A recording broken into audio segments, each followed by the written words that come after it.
ያንን ደግሞ ለማስተካከል ውሃችሁን መጡ።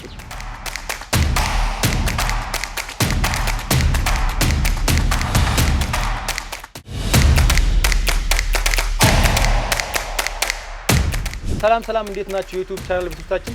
ዛሬ የምናሳያችሁ የኢትዮ ቶፕ ኳርትዝ አሰራርን ነው። ተከታተሉ።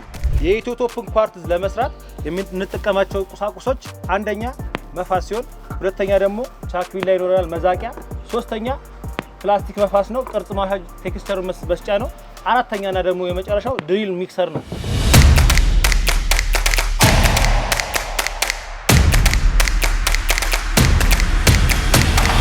ምንም ጊዜ ቢሆን መዘንጋት የሌለባቸው ነገሮች የጤናችሁ ጉዳይ ነው። ለጤናችሁ ደግሞ ጠቃሚ የሆኑት ግላብ ለእጃችሁ፣ ማስክ አፍ መሸፈኛ ነው። እቃዎች ወድቆ እንዳይመቷችሁ ሄልሜት ያስፈልጋችኋል። ሁሉ ጊዜ ኳርትዝ ከመጀመራችን በፊት ግድግዳችንን ጥሩ ነገር እንዳለውና ባዕድ ነገር እንደሌለው ማወቅ አለብን። እሱንም ደግሞ በመፋታችን ወይ ደግሞ በቻክዊላችን ያለውን ነገር እየፈለግን ፈቅ እያደረግን እናስተካክላለን ማለት ነው።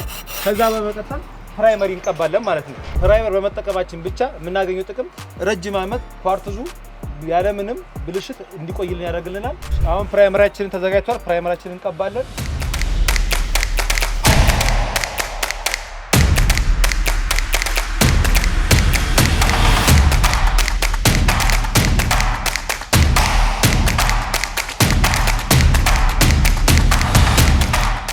ፕራይመራችን እንደምታዩት በምታዩት መንገድ ተቀብቷል። ቀጣዩን ደግሞ ኳርትዙን ደግሞ አበጣብጦ እናሳያቸዋለን። እንግዲህ ብዙ ጊዜ ኳርትዝ ስንጠቀም የምንሳሳታቸው ብዙ ስህተቶች አሉ። ከዛ ውስጥ አንዱ ደግሞ ውሃ ማብዛት። ውሃ ባበዛን ቁጥር ኳርትዛችንን ግድግዳው ላይ በምንሰጥበት ጊዜ የማንባት የመቅጠም ባህሪ ስለሚያመጣ ኳርትዙ ይበላሻል ማለት ነው። ቴክስቸሩ አያምርም። ያንን ደግሞ ለማስተካከል ውሃችሁን መጡ።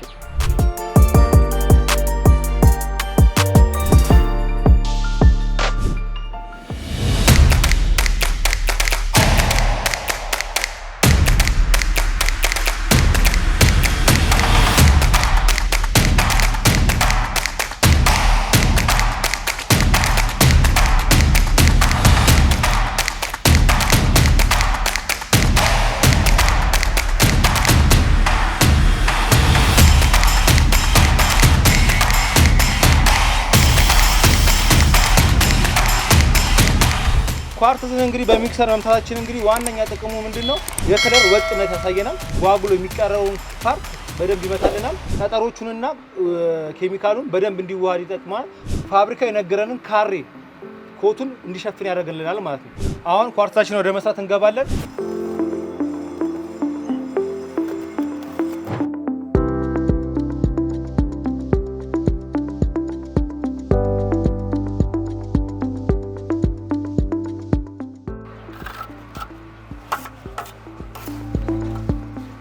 እሺ እንግዲህ እንደምትመለከቱት ኳርትዛችንን በዚህ መልኩ ሰጥተን ጨርሰናል።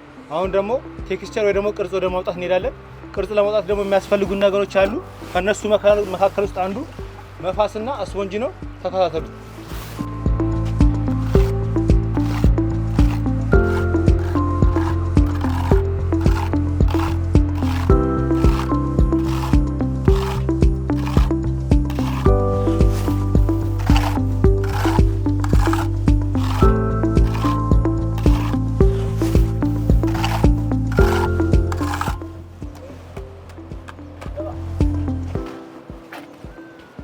እሺ እንግዲህ እንደምትመለከቱት ይሄን ይመስላል ቴክስቸራችን።